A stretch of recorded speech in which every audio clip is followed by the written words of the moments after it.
जिले की हर खबर सबसे पहले आप तक पहुंचाने का वादा, बस यही है एक इरादा। आज ही लगाए अपना पद्मेश डिजिटल सेटअप बॉक्स। नमस्कार, आप देख रहे हैं पद्मेश 24/7 कृष्णा सेंडे के साथ। बुलेटिन की शुरुआत करते हैं हेडलाइन से। अपनी लंबित मांगों को लेकर सहकारी कर्मचारियों ने की हड़ताल। कोऑपरेटिव बैंक के सीईओ राजीव सोनी से चर्चा और आश्वासन के बाद स्थगित की हड़ताल। 30 नवंबर से शुरू की जाएगी समर्थन मूल्य पर धान खरीदी। आधे अधूरे कोर्स के साथ शुरू हुई कक्षा 9वीं, 10वीं, 11वीं और 12वीं की अर्धवार्षिक परीक्षा। अनुग्रह राशि पाने, दस्तावेजों का सत्यापन कराने परेशान हो रहे कोरोना से मृत हुए मृतकों के परिजन।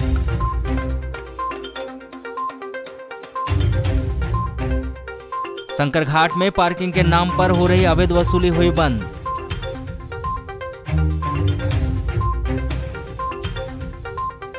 परिसीमन रद्द होने से मंझारा ग्राम के ग्रामीणों का टूटा सपना।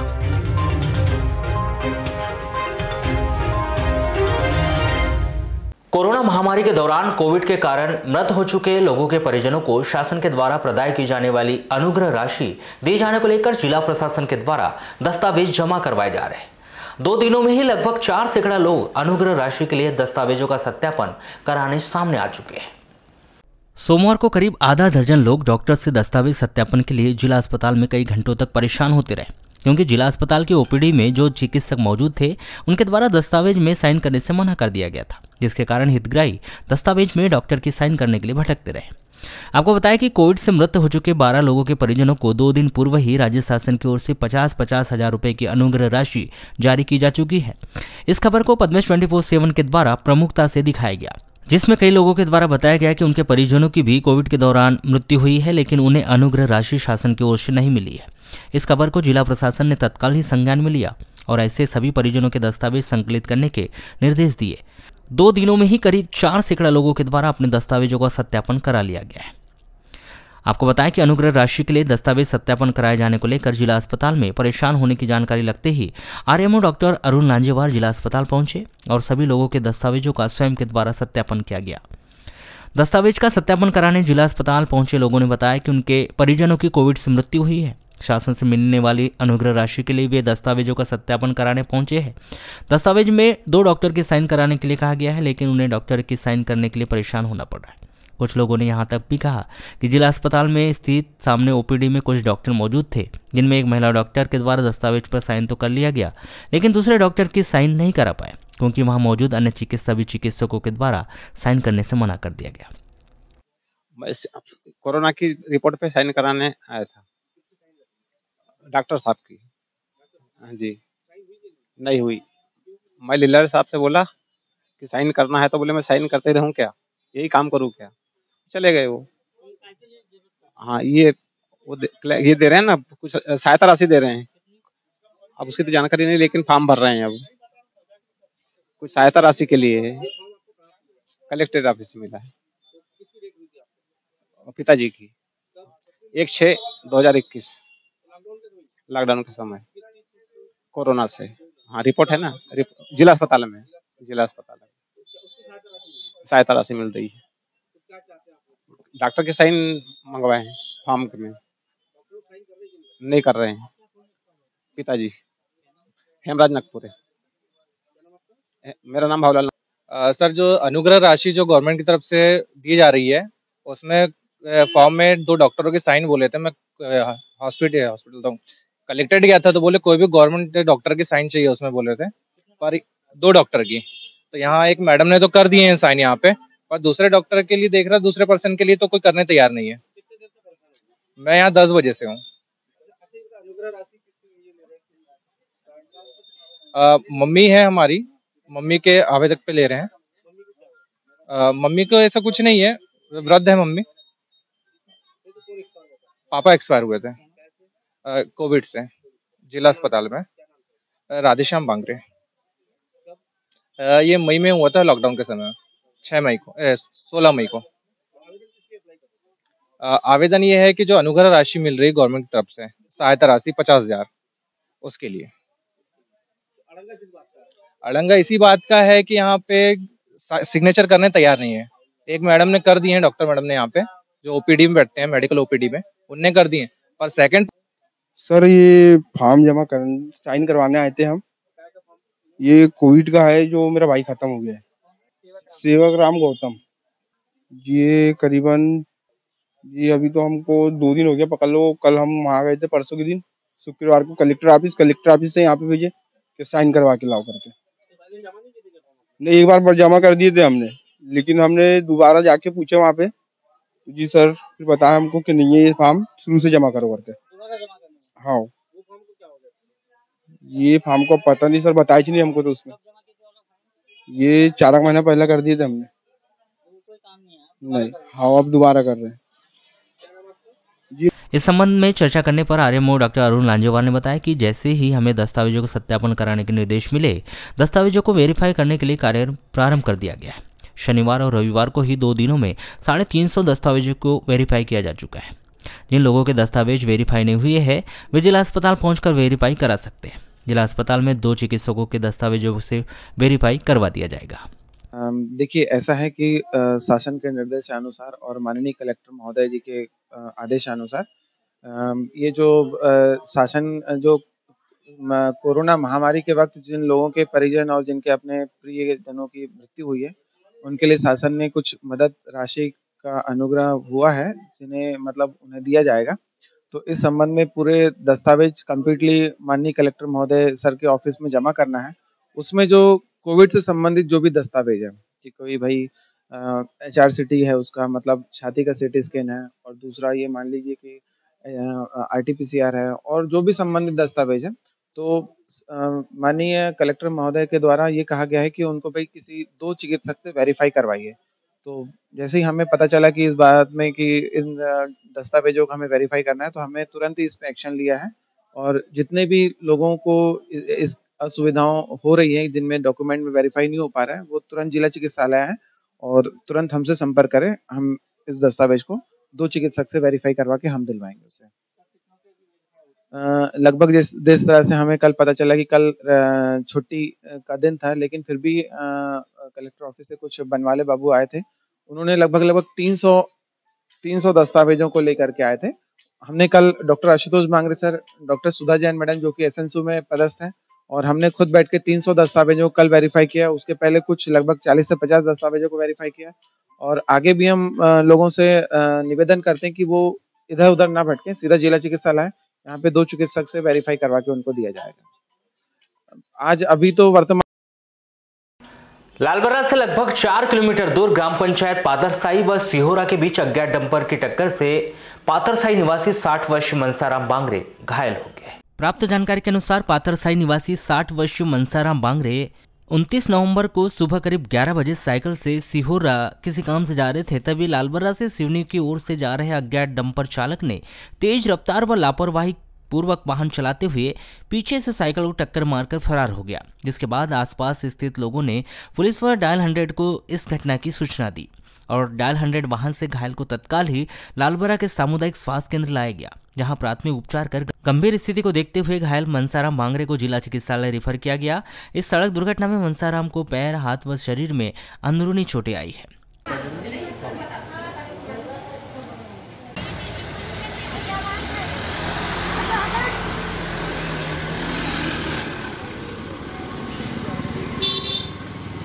हुआ ये हमारे पिताजी कहाँ गए थे? ये सेहोरा जा रहे थे। काय के लिए? चावल के। तो किसी ने फोन लगाया कि क्या बोले फिर? एक्सीडेंट हुआ बोले पिताजी। तो डंपर बता रहे। तो डंपर पकड़े के चले गया, वहाँ भाग गया से? नहीं, वहाँ नहीं था। तो अभी क्या किया जा रहा है? बालाघाट भी कर। मौसम के बदले मिजाज के साथ ही ठंड ने अपना असर दिखाना शुरू कर दिया है। ठंड बढ़ने के साथ ही सर्द हवाएं चलने के बाद शाम 6 बजे के बाद लोग ठिठुरने लगते हैं, लेकिन नगरपालिका ने अब तक अलाव जलाने का इंतजाम नहीं किया है। शहर के विभिन्न मार्गों, चौक चौराहों पर पूरी रात गश्त करने वाले पुलिसकर्मियों, बस स्टैंड में पहुंचने वाले यात्रियों के साथ ही आम लोगों को ठंड से राहत नहीं मिल पा रही और वे रात में कड़कड़ाती हुई ठंड में ठिठुरने के लिए मजबूर है। आपको बताया कि नगर पालिका परिषद बालाघाट के द्वारा शहर के सार्वजनिक चौकों पर अलाव की व्यवस्था के लिए बस स्टैंड, शासकीय चिकित्सालय, महावीर चौक, सुभाष चौक, हनुमान चौक, दुर्गा मंदिर, रेलवे स्टेशन सहित अन्य जगहों पर लकड़ियों का वितरण कर जगह जगह अलाव जलाने के लिए लकड़ियां उपलब्ध कराई जाती थी, जिस पर शहर में करीब दर्जन भर स्थानों पर रात के वक्त अलाव जलता था। लेकिन इस बार नवंबर का महीना खत्म होने को है, वहीं दिसंबर माह शुरू होने वाला है, बावजूद इसके कि नगर में अलाव जलाना शुरू नहीं हुए हैं, जबकि पिछले कई दिनों से ठंड बढ़ने के साथ ही सर्द हवाएं भी चल रही है। फिर भी नगर पालिका ने अभी तक अलाव जलाना तो दूर लकड़ियों तक के इंतजाम नहीं किए। नहीं, अभी इतनी ठंड नहीं है। अभी दिसंबर में ठंड होगी तो जब मतलब वास्तव में ठंड प्रभावित करती है, नहीं तो अनावश्यक अभी इतनी आवश्यकता नहीं है ठंड की। अभी स्टार्टिंग हो रही है ठंड की। जैसे ही ज्यादा कड़ाके की ठंड पड़ेगी तो लकड़ी अलाव की व्यवस्था की जाएगी। ग्रामीण थाना क्षेत्र के अंतर्गत आने वाले ग्राम बगदरा चौक में ऑटो ने मोटरसाइकिल को ठोस मार दी। इस सड़क दुर्घटना में मोटरसाइकिल सवार तिलकचंद पिता अंतुलाल खरे 58 वर्ष वार्ड नंबर 24 शक्तिनगर बालाघाट निवासी घायल हो गए, जिसे जिला अस्पताल बालाघाट में भर्ती किया गया है। प्राप्त जानकारी के अनुसार तिलकचंद खरे ग्राम सेवक है जो ग्राम लिंगा में पदस्थ है। 29 नवंबर को तिलकचंद खरे ग्राम लिंगा गए थे और वहां से अपने मोटरसाइकिल में ग्राम कटंगी से बगदरा पहुंचे। शाम 6 बजे तिलकचंद बगदरा से अपनी मोटरसाइकिल से अपने घर बालाघाट आने के लिए निकले थे। तभी बगदरा चौक में बालाघाट की ओर से तेज रफ्तार से आ रही ऑटो ने तिलकचंद खरे की मोटरसाइकिल को ठोस मार दी। ऑटो की ठोकर से तिलकचंद घायल हो गए, जिन्हें 108 एम्बुलेंस की मदद से जिला अस्पताल बालाघाट में लाकर भर्ती किया गया है। वारासोनी थाना के अंतर्गत गर्रा से लालबरा रोड गर्रा डिपो के पास गोलाई में स्कॉर्पियो कार अनियंत्रित होने से कार चालक घायल हो गया।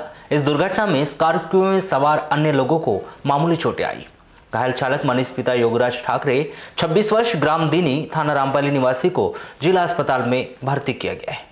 प्राप्त जानकारी के अनुसार मनीष ठाकरे 28 नवंबर को फलदान की बारात लेकर सिवनी गया था। सिवनी में फलदान का कार्यक्रम समाप्त होने के बाद मनीष ठाकरे अपनी स्कॉर्पियो में 7-8 लोगों को लेकर सिवनी से अपने घर दिनी लौट रहा था।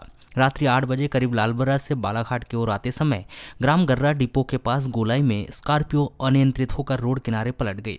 इस दुर्घटना में स्कॉर्पियो चालक मनीष ठाकरे घायल हो गया, वहीं स्कॉर्पियो में सवार करीब 6 से 7 लोगों को मामूली चोटें आई। स्कॉर्पियो पलटने से घायल चालक मनीष ठाकरे को जिला अस्पताल बालाघाट लाकर भर्ती किया गया है। किसानों को उनकी फसल का वाजिब दाम दिलाने और उन्हें बिचौली से बचाने के लिए सरकार के द्वारा 29 नवंबर सोमवार से समर्थन मूल्य पर किसानों की धान सोसाइटी के माध्यम से खरीदी जानी थी, जिसके लिए जिले में 126 उपार्जन केंद्र भी बनाए गए थे। लेकिन धान की खरीदी शुरू होने के पूर्व ही सहकारी समिति महासंघ के द्वारा पूर्व से लंबित अपनी विभिन्न मांगों को लेकर हड़ताल शुरू कर दी गई। महासंघ द्वारा स्पष्ट कर दिया गया है कि यदि शाम तक उनकी मांगों को पूरा नहीं किया जाता है या उनकी मांगों को लेकर कोई सकारात्मक निर्णय नहीं लिया जाता है तो मांग पूरी नहीं होने तक हड़ताल पर रहेंगे। अपनी विभिन्न मांगों को लेकर सोमवार को हड़ताल पर गए सहकारी समिति के समस्त कर्मचारी जिला सहकारी बैंक में सुबह से लेकर देर शाम तक बैठे रहे, जहां उन्होंने अपनी विभिन्न मांगों को लेकर जमकर नारेबाजी की। उनकी मांगों पर सकारात्मक निर्णय न होने पर इस एक दिवसीय हड़ताल को आगामी समय तक की हड़ताल में तब्दील करने की चेतावनी दी गई। सर, हड़ताल करने का तो एक मन नहीं कर रहा था कि हम एक किसान से जुटे हुए हैं और किसान हमारे साथ ही है। किसान है तो सोसाइटी है, सोसाइटी है तो किसान नहीं है। आज पूरे जिले के छप्पे छप्पे में अभी तो प्रदेश में पूरे किसानों को लाभ देने के लिए सोसाइटी जो काम कर रही है और हम भी, हमारे में कोई उदासीनता नहीं है कि हम ये वाला उपार्जन का काम नहीं करें। विगत वर्षानुसार इस साल भी हम तैयार हैं, परंतु हमारी कुछ अपेक्षित मांगे हैं। हमारी खुद की मांग नहीं है, हमारी खुद की वेतन वृद्धि की बात नहीं है। जिन समितियों में हम लोग काम करते हैं वो समिति की मांग है।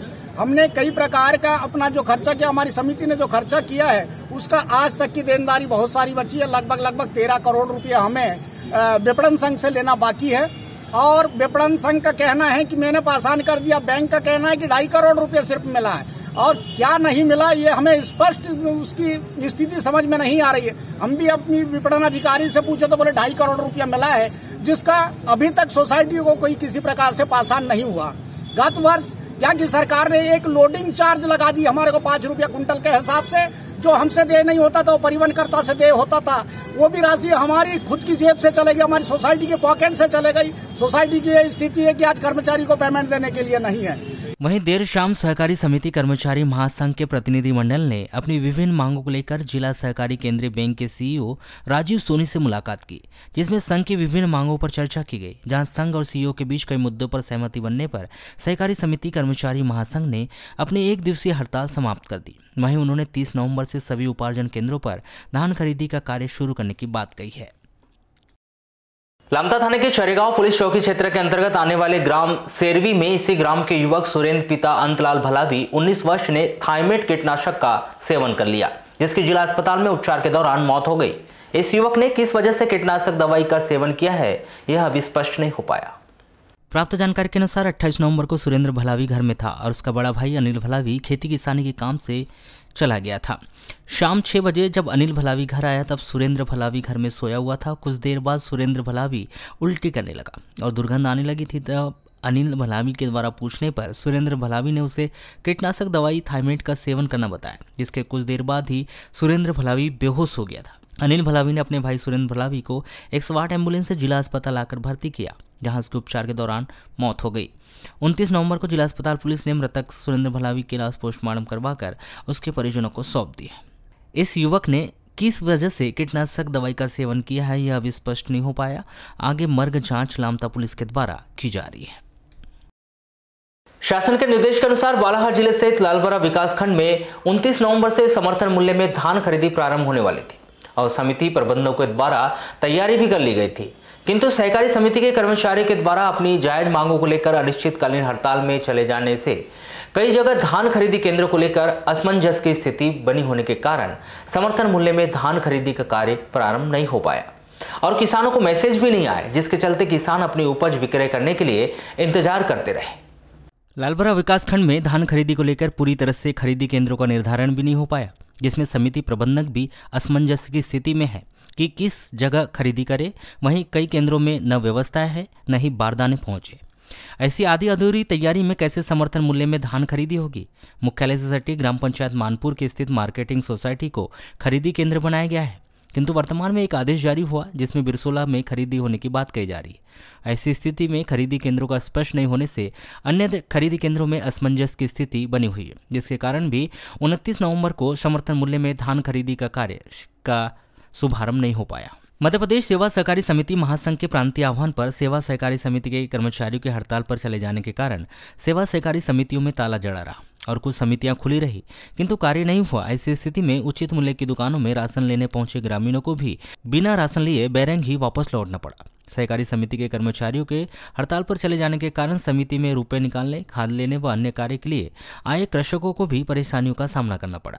नहीं, अभी क्या है कि एक तो बारदाने प्राप्त नहीं हुए हैं और थोड़ा सा अभी आज से हमारे जो समिति वाले हड़ताल पे भी गए हैं, उनकी कुछ मांगे हैं, उसका शायद निराकरण हो जाएगा तो 1-2 दिन में खरीदी संभवतः चालू हो जाएगी। सर बारदाने क्यों नहीं आ पाए सर अब तक? बारदाने अभी मैंने डीएमओ ऑफिस में बात किया तो आज या कल आ जाएंगे, ऐसा वहाँ से जानकारी मिली, फ़ोन पर मैं बात किया। तो सर आप लोग की पूरी तैयारी खरीदी? हमारी पूरी तैयारी है, सब चीज़ है, हमारे पूरा स्टाफ इसको लेके तैयार है। इधर जहाँ खरीदी होती है वो प्रांगण भी हमने साफ करवा दिए हैं। बारदाना आ जाएगा, मार्के वाले सब हमारे रेडी हैं, यानी हमारी पूरी तैयारी ओके है खरीदी के लिए। सर संस्था को लेकर तो संस्था की स्थिति बनी कि नहीं, केंद्र जैसे अभी वो शायद जो खाली गोदामें हैं या जो केप है उस स्तर पे भी खरीदी होना ऐसा शासन द्वारा निर्धारित किया गया है, तो हो सकता है कि केंद्र की जगह बदली जा सकती है।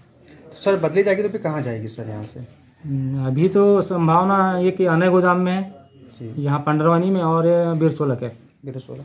सर जैसे आपके मार्केट में जो खरीदी होती है, किसान 3 गांव के आते हैं, अगर बिरसोला जाएगा तो किसान बहुत दूरी पड़ जाएगी उनको, तो ये एक समस्या वाली बात है। हालांकि इसकी संभावना कम है, हम अपने केंद्र पे ही शायद खरीदी करेंगे। इसके लिए क्या प्रयास कर रहे हैं आप? बस अधिकारियों से चर्चा करके इसको 1-2 दिन में जैसी खरीद चालू होगी तो हम अपने केंद्र में कोशिश करेंगे कि यहीं खरीदी करें, जैसे कि विगत वर्षों में हुई है। बारासोनी के अंतर्गत ग्राम पंचायत बुदबुदा और साउंगी के मध्य स्थित BK38 रेलवे क्रॉसिंग पर सोमवार को रेलवे के अधिकारी कर्मचारी निरीक्षण करने पहुंचे, जहां पर ग्रामीणों के द्वारा अधिकारियों से मुलाकात कर ओवर ब्रिज बनाने की मांग की गई। बुधबुदा सावंगी के मध्य रेलवे क्रॉसिंग को अंडर ब्रिज बनाकर यातायात को सुगम करने के लिए रेलवे विभाग के द्वारा तैयारियां प्रारंभ कर दी गई, जिससे सोमवार को रेलवे के अधिकारियों और कर्मचारियों के द्वारा बीके 38 रेलवे क्रॉसिंग का निरीक्षण किया जा रहा था। इस दौरान बुधबुदा के ग्रामीणों को सूचना लगी तो रेलवे क्रॉसिंग के पास करीब 1 सैकड़ा से अधिक ग्रामीण इकट्ठे हो गए, जिन्होंने रेलवे के अधिकारी कर्मचारी से चर्चा कर ओवर ब्रिज बनाने की मांग की। ग्रामीणों ने बताया कि इससे पहले कई स्थानों पर अंडर ब्रिज रेलवे विभाग के द्वारा बनाए गए हैं, परंतु वह सफल नहीं हुए क्योंकि बरसात के समय में अंडर ब्रिज में पानी भर जाता है, जिससे आवागमन बाधित होता है। वहीं पास में नदी है, ऐसे में यदि यहाँ अंडर ब्रिज बनाया जाता है तो उसमें पानी भरने की 100% संभावना है। वहीं यह वारासिनी कटंगी मार्ग है, जहाँ पर बहुत ज़्यादा मात्रा में यातायात का दबाव बना रहता है। यदि ऐसे में अंडर ब्रिज बनाया जाता है तो बरसात के कई दिनों तक आवागमन बाधित रहेगा, जिससे हर प्रकार के लोगों को नुकसान होगा। यदि इसकी जगह ओवर ब्रिज बना दिया जाता है तो लोगों को किसी प्रकार की समस्या कभी नहीं होगी और ट्रेन का भी आवागमन सुचारू रूप से चालू रहेगा, जिसको लेकर करीब 1 घंटे तक अधिकारियों और ग्रामीणों के बीच चर्चा हुई, जिसमें अधिकारियों के द्वारा ग्रामीणों को बताया गया कि वर्तमान में हमारे द्वारा ट्रैक का निरीक्षण किया जा रहा है और आपके द्वारा जो मांग की जा रही है उसे उच्च अधिकारियों को अवगत कराया जाएगा।